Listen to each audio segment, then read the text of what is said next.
열왕기하 21장 19절에서 24절까지 말씀이 되겠습니다. 열왕기하 21장 19절에서 24절까지 말씀 봉독해 올리도록 하겠습니다. 아몬이 왕이 될 때에 나이가 22세라 예루살렘에서 2년간 다스리니라. 그의 어머니의 이름은 무슬레메시오 엿바 하루스의 딸이더라.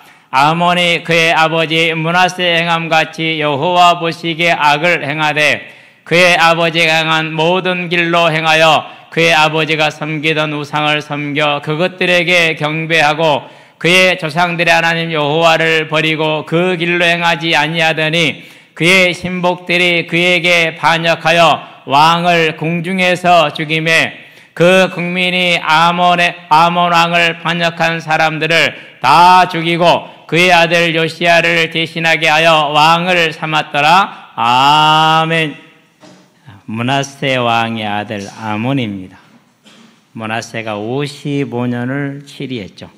그러고 나서 그 아들 아몬이 2년 만에 죽임을 당하고 다윗의 왕가가 끊길 위험에 처했는데 그걸 회복시킨 이들에 대한 하나님의 기록입니다. 저와 여러분들이 하나님 앞에서 그 국민이 되는 택함받은 자들 되기를 바랍니다. 우리가 이제 여름 순회를 마치면서 2024년을 이제 아름답게 지금 만들어가는 중에 있습니다. 겨울에는 하나님의 나라를 향한 소망, 그래서 주기도문을 가지고 우리가 하나님의 교회의 병거와 마병으로 서는 그런 인도를 받았고요.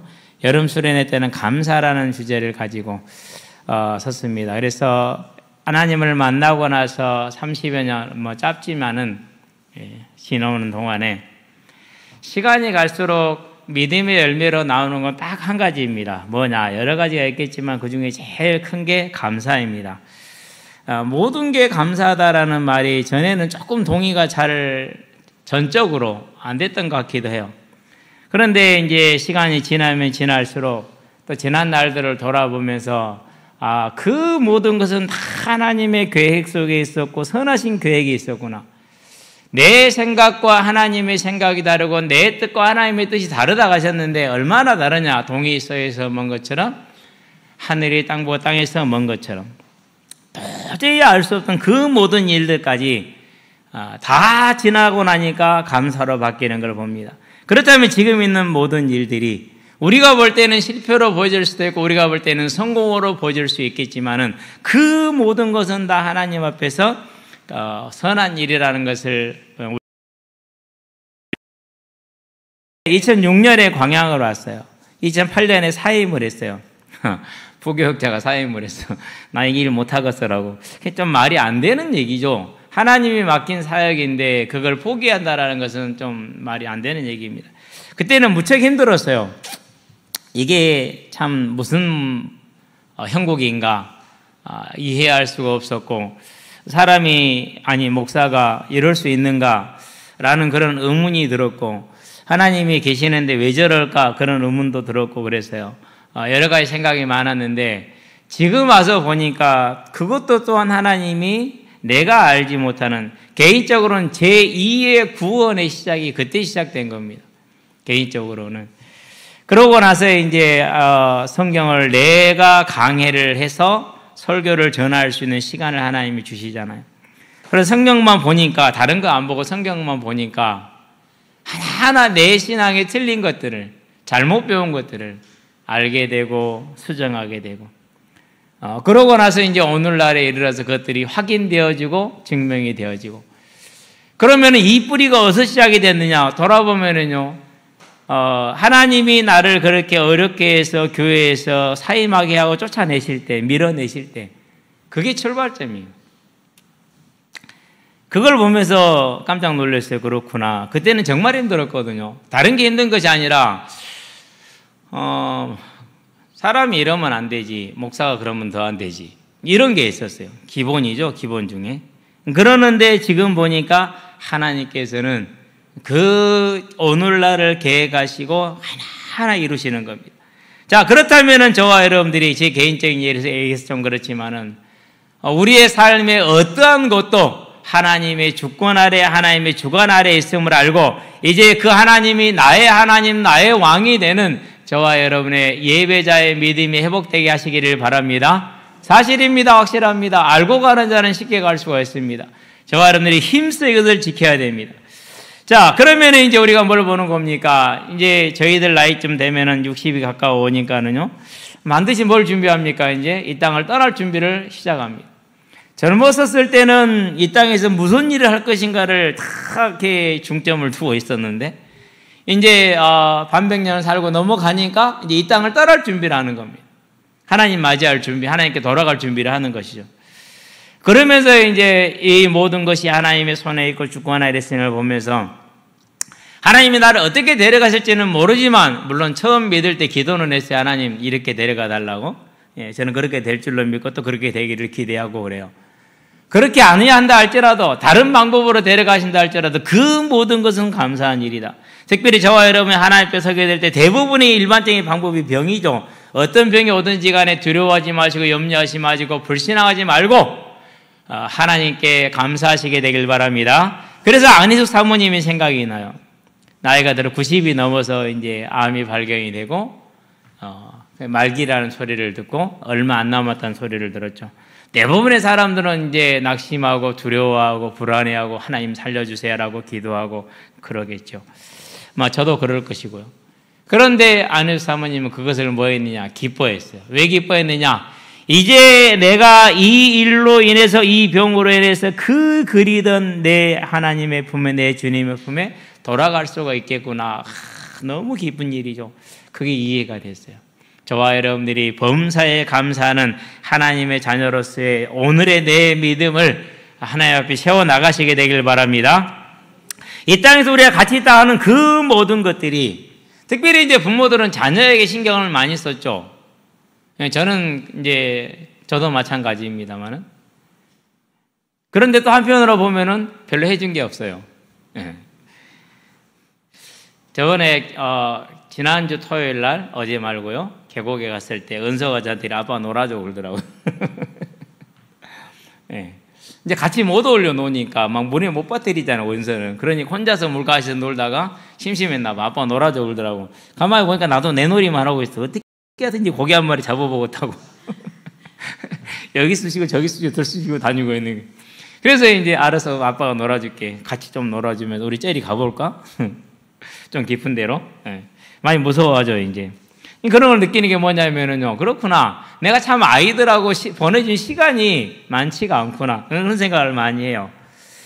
우리가 이제 부모들이 자녀를 많이 신경을 쓰는데, 실상은 우리가 부모 되고 나서 우리 부모를 모셔보면 알잖아요. 별로 그렇게 우리가 마음 쓴 것만큼 못한다라는 걸 알게 돼요. 그러니까 저와 여러분들은 뭐에 마음을 담아야 되느냐? 이 땅을 사는 날 동안에 세상이 중요하다는 것, 중요한 것들 다 맞습니다. 그러나 하나님 앞에 돌아갈 생각을 저와 여러분 하면서 이전과 오늘과 내일이 완전히 그분의 보호와 그분의 사랑 속에 있음을 언제나 기억할 수 있게 되길 바랍니다. 그것이 하나님의 형상을 회복받은 자들의 걸음입니다. 저와 여러분은 모두가 다 예수님이 나를 위하여 내 죄를 대신하기 위하여 십자가에 죽으시고 부활했다는 이 사실의 마음의 믿음으로 우리 죄가 사함을 받아 성령이 우리 안에 거하심으로 주님이 성령으로 우리와 함께하서 하나님과 연합되어지는 하나님의 형상이 회복되어지고 우리의 양심이 가장 기뻐하고 즐거워하는 정상적인 원래의 모습이 회복되기를 바랍니다. 이 모습이 회복될 때 저와 여러분 안에는 뭐가 넘쳐나느냐? 감사가 넘쳐나는 것입니다.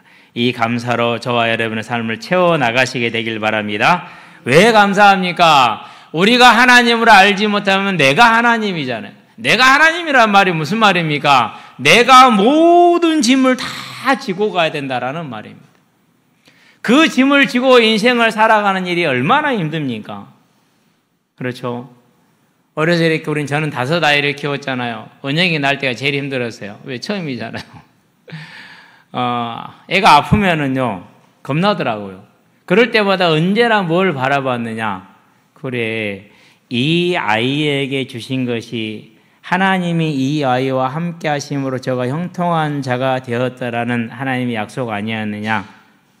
그러면은 이 질병 또한 지나갈 것 아니냐.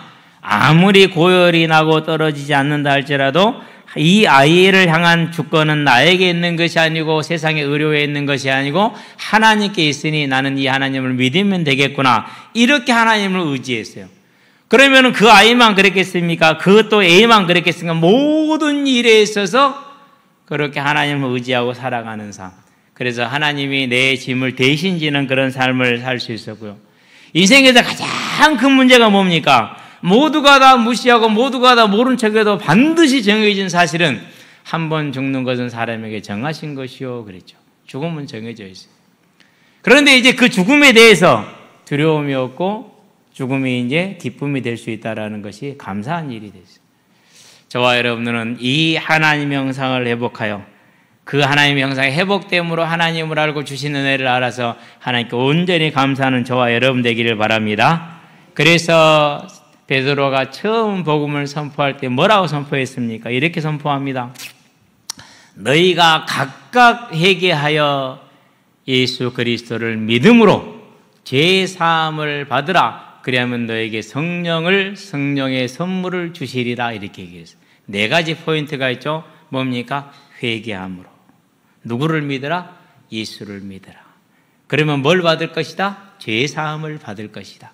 그러면 뭘 받을 것이다? 성령의 선물을 받을 것이다. 하나님의 형상이 회복되어져서 하나님과 하나 되어짐으로 저와 여러분의 수고하고 모든 짐이 하나님께 다 내려놔지고 하나님이 나와 함께 하심으로 내 삶이 그분 안에 있고 그분이 내 안에 계심으로 내가 무엇을 하든지 간에 하나님의 나라를 이루게 되고 그것이 상급이 되어 영원한 천국을 누리게 하는 이 복된 길의 부름을 받았으니 이제 하나님의 형상이 회복된 걸 가지고 우리는 언제나 주 앞에서는 믿음을 유지하기를 주의 이름으로 축원드립니다. 오늘 본론 말씀입니다. 믿음을 지킨 자들입니다. 감사로 하나님을께 나아가는 자에게 당연한 열매가 옵니다. 그게 뭡니까? 주의 몸된 교회를 섬기는 겁니다. 주의 몸된 교회가 무엇입니까? 그게 바로 우리 옆에 있는 성도들입니다. 우리 옆에 있는 후대들입니다. 아침에요, 규리한테 전화하고 신우한테 전화하고 상민이한테 전화하고 큰 지용이한테 전화하고 작은 지용이 됐어야 되는데 동혁이한테 전화하고 수환이한테 전화하고 현이한테 전화하고 수십 통을 했어요. 물론 한 사람한테 한 통씩 한 거 아니에요. 세 통, 네 통씩을 했어요. 예. 뭐에 그런 전화를 해야 됩니까? 못 일어나니까. 어제 또 물놀이 신나게 했죠. 그러고 가서 잤냐? 안 자고 또 밖에 나와서 신나게 놀았겠죠. 그러고 2시, 3시에 너무 잤으니 일어나겠습니까? 못 일어나지. 그러니까 깨우는 겁니다. 예배 끝나고 또 여러분도 전화하시게 되길 바랍니다. 집을 알면 찾아가서 두들겨 깨워요. 찾아와서 두들겨 깨워. 안 오면 찾아오더라 억지로 나오지.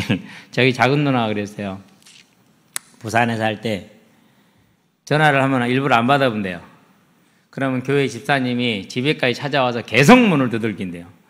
인지사정 없이 완전히 몰상식하게 그렇게 한대요. 한 2번 그러고 나니까 전화 오면은 어쩔 수가 없더래요. 왜? 안 받으면 와서 나올 때까지 문을 두들길 거니까. 저는 그 집사님에게 되게 감사했어요. 누군지는 모르겠는데. 왜요? 이 영혼 이대로 놔두면 또 퍼질러 자고, 그러고 나서 또 이 육신적인 삶만 살 건데, 그래도 그 집보다 나가지고 앉혀놓고 예배를 드리게 하는. 일단 그 집보다 놓으면은 목사님 말씀이 그래도 그 목사님 말씀을 잘 들렸는가 봐. 그건 감사하죠. 저와 여러분들이 하나님의 형상을 회복받고 하나님을 향한 감사가 나올 때 하나님의 교회를 향한 헌신과 충성이 나오는 겁니다. 그게 뭡니까? 그게 우리 주변에 있는 우리 후대들, 우리 주변에 있는 연약한 이들, 어려움 당하는 이들을 저와 여러분이 챙기고 섬기는 것입니다. 함께 하시게 되길 바랍니다. 자, 이렇게 우리가 하나님 앞에 감사로 나아갈 때 하나님 우리 앞에 뭘 줍니까? 증거를 주십니다. 그 증거를 볼 때마다 우리는 더욱더 힘이 넘치게 될 수 있습니다. 믿음이 크게 자라게 되어 있습니다. 그런 중에 우리가 지금 보고 있는 히스기야 왕은, 보았던 히스기야 왕은 얼마나 큰 역사를 누렸습니까? 18만 5천 명이 하룻밤에 시체가 되었습니다. 완전히 멸망해서 1,000명도 내지 못하는 그 군사를 내지 못하는 그 나라가 18만 5천의 침략 속에서 완전히 승리함으로 단숨에 주변 근동 지역이 강국으로 변화됐습니다. 어마어마한 능력이죠. 죽을 병이 들었는데 그 죽을 병에서 바로 나왔습니다. 3일 만에. 그런 증거들이 있었습니다. 이 증거들을 들은 자가, 그리고 그 증거를 직접 들은 자가 므낫세입니다. 그런 증거가 있었음에도 불구하고 므낫세는 뭐 했다고요? 하나님을 섬기지를 못했어요. 전혀 아버지와 다른 정반대의 길을 갑니다. 아버지가 다 없애버린 우상들을 다 찾아냅니다. 그래가지고 온 유다에 가득하게 하죠. 어디에까지 가득하게 합니까? 성전에까지 우상이 가득하게 합니다. 그러면 제사장들이, 대제사장이 또 레위인들이 가만히 있겠어요? 가만히 있지 않겠어요? 개중에는 그것에 영합하는 사람들이 있겠죠. 이번에 8.15 광복 축사를 보면서 깜짝 놀랐어요. 어떻게 저게 한 나라의 대통령이 할 수 있는 축사인가? 우리는 광복절이지 휴전 기념일이나 안 그러면 성전 기념일이 아니잖아요. 그런데 왜 대북에서 메시지를 해요? 일본에 그러고 기미가요를 틀고 있을 수 없는 일입니다. 강단에서 이런 얘기 정말로 하기 싫습니다. 가장 그 나라의 상징적인 역사의 가장 정점에 있는 독립기념관 관장을 친일 인사로 어떻게 세웁니까? 그게 말이 됩니까? 예배 시간에 이런 얘기 죄송합니다. 그러나 하나님이 저와 여러분들에게 던지는 질문입니다. 우리는 이 질문에 믿음으로 답할 수 있는 사람들이 되기를 바랍니다. 그러니까 이와 같이 므낫세가 행한 겁니다. 그 아버지가 이루었던 그 모든 우상 숭배를 철폐했던 걸 다 다시 회복시켜서 성전에까지. 그러면은 어떤 일이 벌어집니까? 성전에서 제사하지 않으면 제사할 곳이 있어요, 없어요? 오늘날은 아무 제사를 해도 괜찮아요. 그렇게 좀 통용이 되고 있지만은 그때 당시에는 그럴 수가 없었어요. 믿음에 신실한 사람들은 산당에도 갈 수가 없어요. 왜? 히스기야 왕이 철폐를 시켜서 분명히 했기 때문에 알았으니까. 그래 예루살렘 성전에만 가야 된단 말이죠. 갈 수가 없는 거예요. 왜? 거기다 우상을 가득 채워놨거든. 그리고 레위인들 다 쫓아내고 저항한 자들은 다 죽이고 우상을 숭배하라고 강요합니다. 안 하는 사람들을 잡아다 죽입니다. 그게 므낫세 왕이었습니다. 그러고 그가 55년을 그렇게 했습니다. 물론 역대하 33장에 보면은 말년에 아수르에게 잡혀가서 포로로 잡혀가서 거기서 그가 회개함으로 하나님이 그를 다시 회복시키니까 그제서야 므낫세가 여호와가 하나님인 줄 알았더라라고 역대기에는 기록을 했습니다. 그런데 그러고 나서 므낫세가 무슨 일을 하느냐? 성전에 있던 우상을 치우고 자기가 세웠던 우상들을 치웁니다. 그런데 결국은 완전히 치우지를 못해서 성도들이 뭐합니까? 백성들이 아직도 산당에서 제사하더라 그랬어요. 이와 같이 온 나라의 우상이 가득하게 하고 하나님의 백성 신실한 자들의 제사를 완전히 막아버린 그런 상황 속에서 많은 사람들이 죽임을 당하고 고난을 당합니다. 특별히 우상에 협조하지 않았던 사람, 우상 숭배하지 않았던 사람들.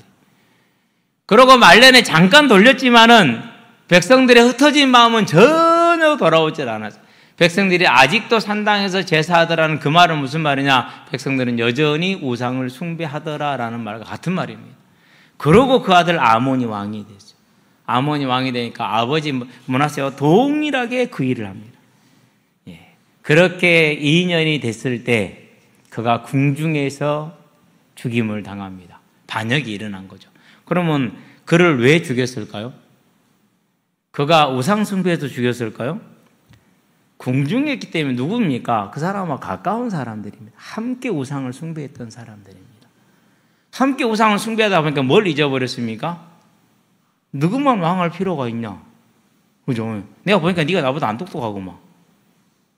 그러면 저거 없애고 내가 왕해야지. 이 생각이 들어온 겁니다. 자연스러운 겁니다. 그러는데 대단히 위험한 겁니다. 왜 위험한 거죠? 다윗의 왕과 다윗 언약. 이스라엘의 왕, 유다의 왕은 신명기 17장에 누가 한 자만 왕이 된다고 그랬어요? 하나님이 지정한 자만 왕이 될 수가 있어요. 다윗의 후손만 왕이 될 수가 있어요. 그런데 그걸 잊어버렸다니까요.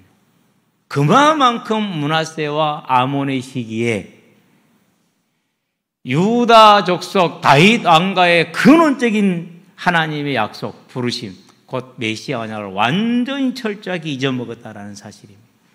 그러면 그 57년 동안에 57년이 짧지 않습니다. 우리는 30여 년 일제 강점기를 받았는데 지금도 이런 어처구니 없는 일들이 일어나지 않습니까? 저는 확신합니다. 그 말년이 어떻게 될 것인가는 분명합니다. 안 봐도 훤합니다만은 하나님이 살아계시기 때문에 무려 57년 왕권으로 우상을 숭배를 하게 했어요. 그것에 동조하지 않은 자들은 핍박과 고난과 죽임을 당하고 재산을 빼앗겼어요. 그렇기 때문에 이 반역하는 사람들이 머릿속에는 완전히 언약이 상실되어져 있고 하나님의 나라에 대한 개념이 없고 하나님에 대한 개념이 없고 천국에 대한 개념이 없었어요. 다 잃어버린 거예요. 오직 세상에 그런 모습으로 바뀐 겁니다. 그래서 계산을 해보니까 우리가 힘을 모아서 저걸 죽이면 우리가 왕을 할 수 있겠구나. 이래서 반역이 일어났고 반역이 성공을 했습니다. 그래서 그들은 완전히 확신을 가졌을 겁니다. 자, 그런데 아이러니하게도 그들의 반역이 실패로 돌아갑니다. 누가 실패를 시켰을까요? 므낫세 왕정과 아몬 왕정 하에서 가장 핍박을 받았던 사람들, 가장 고난받았던 사람들, 재산을 빼앗기고 유리방황하고 생명을 유지하지 못했던 그 사람들. 열왕기에는 백성이라고 되어 있어요. 그런데 역대기에는 열왕기에는 그 국민이라고 그랬어요. The people of land 이런 NIV는 그렇게 해석을 했는데 제가 볼 때는 해석이 별로 영어 성경 번역이 안 좋아요. 왜 한글 번역이 너무 좋은 거냐? 그를 집어넣은 거예요. 특정하게 딱 그라고. 그럼 그가 누구겠습니까? 함께 우상 숭배했던 백성들이겠습니까? 그럴 리가 없습니다. 오히려 영합해서 자기 먹고 살 일을 찾아 나갔지 다윗 왕가를 회복시키겠다라는 그런, 더군다나 요시아가 몇 살입니까? 아들이 8살밖에 안 돼요. 끝난 거나 마찬가지예요. 그런데 므낫세 왕정에서 그렇게 고난받고 핍박받고 고생했던 이들이, 모든 걸 빼앗겼던 이들이, 가난과 주림을 대물림했던 그들이, 아몬 왕정에서 가장 큰 피해를 보고 있던 그들이 조용히 모여듭니다. 왜 모여들었습니까? 비록 우리는 아몬과 므낫세 악성의 피해를 받은 자들이지만 우리가 저를 왕으로 섬기고 이 시간을 견딘 이유는 무엇이 있습니까? 이유는 한 가지입니다. 하나님이 이 다윗의 우선을 통해서 보내실 메시아냐, 그것 하나 때문에 그들은 그 믿음을 지켜왔는데 그 믿음이 끊어지게 만들었고 그 메시아냐기 절단나게 생겼지 않습니까? 그래서 내가 피해를 받았고 우리 부모님이 그렇게 죽임을 당했고 우리 재산을 다 빼앗겼지만은 우리는 믿음을 위해서 일어나야 된다. 그러고 아무 힘없는 자들이 모여든 겁니다. 그리고 그들이 생명을 걸고 나아가서 그 강력한 방어전을 뚫고 그 반역자들을 전부 처단하고 관련된 자들을 모조리 처단합니다. 개인적인 복수가 아닙니다. 하나님의 나라를 위한 겁니다. 개인적인 원한을 푼 게 아닙니다. 하나님의 나라와 그 언약을 세우기 위해서 하나님을 대적한 자들을 심판하는 것입니다. 그 일에 일어났던 자들이 그 국민입니다. 반역한 사람들은 도저히 상상도 못했을 겁니다. 저들은 우리의 협력자이고 우리를 도울 자들이지 저들이 우리를 반역할까, 우리를 대적할까는 생각을 못했을 거예요. 가장 피해를 본 자들이거든요. 므낫세 왕정이 제일 피해를 본 사람들, 아몬 왕가의 제일 피해를 본 사람들, 다윗 왕가를 통해서 제일 피해를 본 그들이 가장 충성된 자였다는 것을 모르는 겁니다. 그들은 이 세상의 논리로 산 것이 아니라 믿음의 원리를 따라 산 겁니다. 이것을 뭐라고 그럽니까? 이것을 가리켜서 선한 싸움이다 이렇게 말합니다. 저와 여러분의 삶이 이 믿음의 선한 싸움에 서게 되기를 바랍니다. 그래야 됩니다. 그게 지혜로운 겁니다.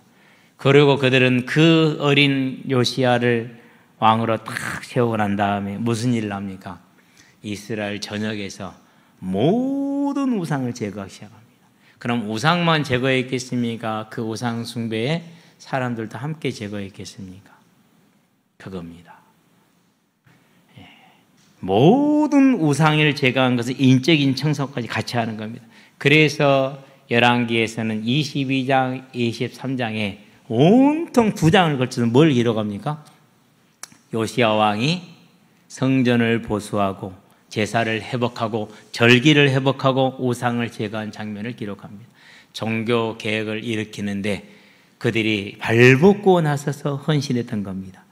물론 이 그들의 헌신은 요시야 왕 때에는 성공을 했습니다. 당대에는 성공을 한 겁니다. 그러나 하나님께서는 그 크신 경륜 안에서 그들의 그 회개와 그들의 그 개혁에도 불구하고 열왕기하 23장 26절에 보니까 그러나 하나님께서 므낫세의 죄악으로 말미암아 유다를 멸하기로 작정하셨더라 그랬어요. 저는 이 구절이 그렇게 가슴 아팠어요. 이들이 거의 60여 년을 그렇게 고난 가운데 참고 견뎌서 겨우 다시 믿음을 회복했는데 하나님이 안 받아들이신 겁니다.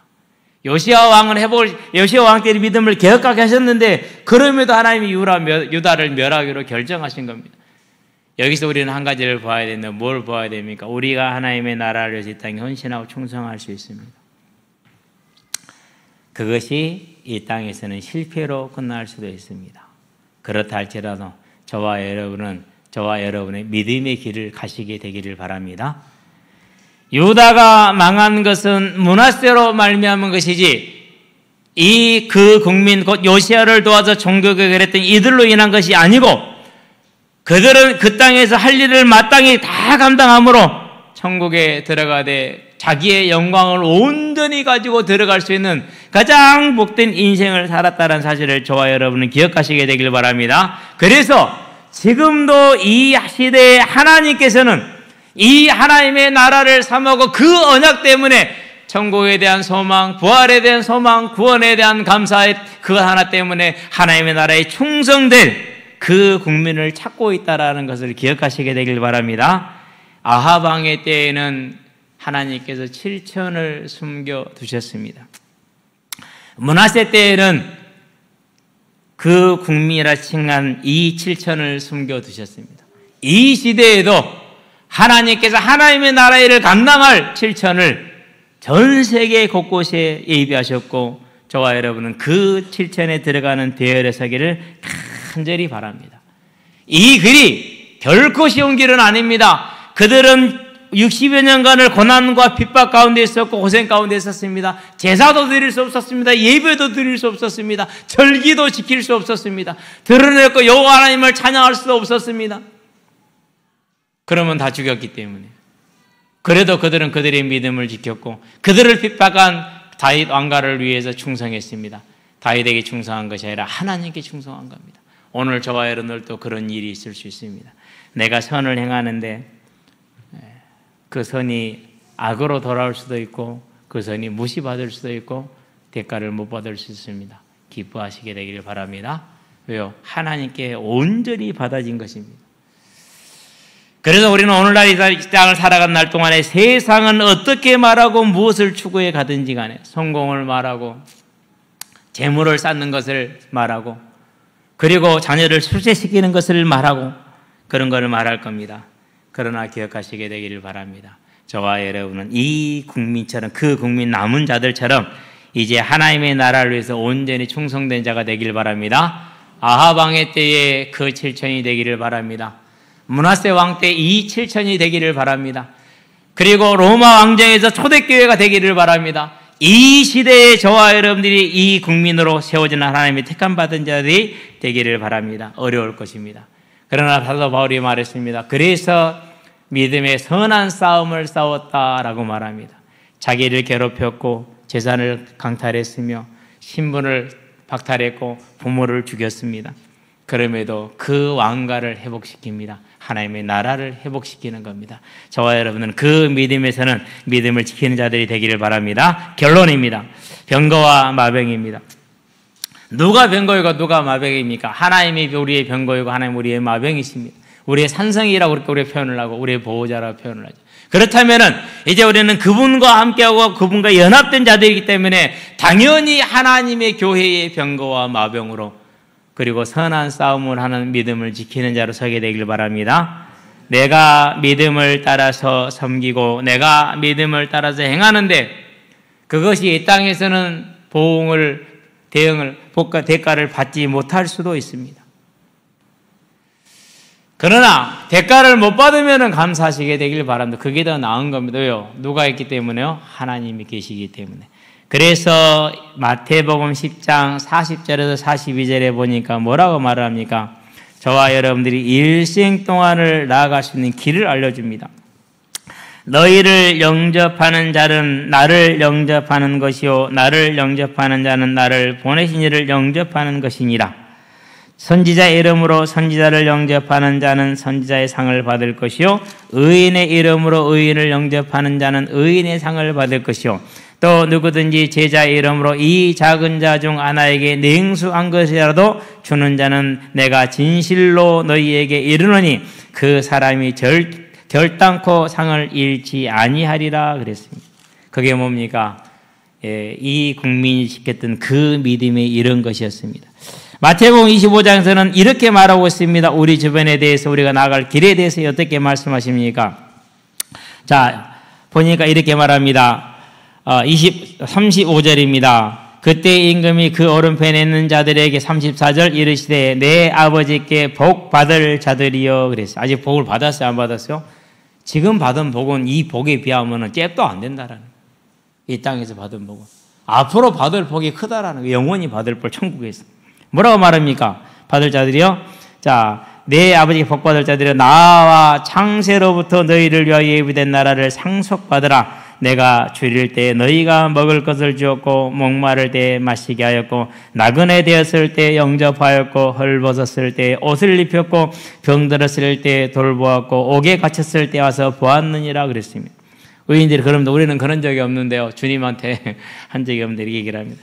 주님이 뭐라고 그럽니까? 이 작은 자들에게 한 것이 나에게 한 것이니라 그랬습니다. 저와 여러분들이 이제 하나님의 교회의 병거와 마병으로 믿음을 지키는 자로 섰다라는 게 무엇입니까? 어려운 것 없습니다. 우리 주변의 이웃들, 우리 주변의 아이들 돌아보고 한 번 더 격려하고 한 번 더 권면하고 한 번 더 손길을 내미는 것이 믿음을 지키는 자임을 기억하시게 되길 바랍니다. 기도합시다. 살아계신 아버지 하나님, 하나님께서 아합의 시대에 7천을 남겨 하나님의 언약을 이루어 가셨고 므낫세의 시대에 또 7천을 남겨 하나님의 언약을 이루어 가셨고 로마 시대에 하나님께서 초대교회를 남겨 믿음의 언약을 지키셨으며 일제와 6.25 강점기 공산주의 강점기 속에서 참으로 믿음의 사람들 주기철 목사님이나 손양원 목사님 같은 분들을 남기셔서 하나님의 믿음을 지키셨고 이제 이 시간표에 우리가 다 왔으니 하나님 앞에 남은 자로 서기를 원합니다. 하나님의 병거와 마병으로 서기를 원합니다. 그것이 내 믿음이 열심히 해라. 내 주변에 있는 어려운 자들, 내 주변에 있는 연약한 자들을 위해서 기도하며 한 번 더 손을 내밀고 한 번 더 보살피는 것이 믿음을 지키는 자의 하나님의 교회와 병거란 자세를 깨닫고 오늘 우리의 삶에 그대로 성취되어지는 생활의 믿음이 될 수 있도록 주님 역사하시고 인도하여 주시기를 그리스도신 예수의 이름으로 기도합니다. 아멘.